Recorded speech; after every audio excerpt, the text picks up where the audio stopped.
Gandang hapon mga kagarden. Ito, magka-harvest po na naman tayo ng bunga ng ating gulay. Salamat po sa blessing na to mga kagarden.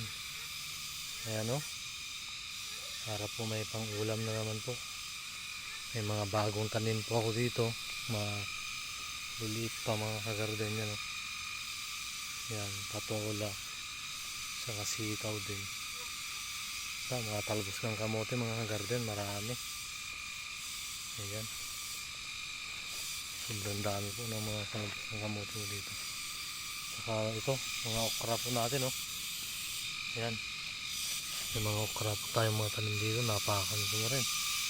Ayan po, ayan, malalaki na po.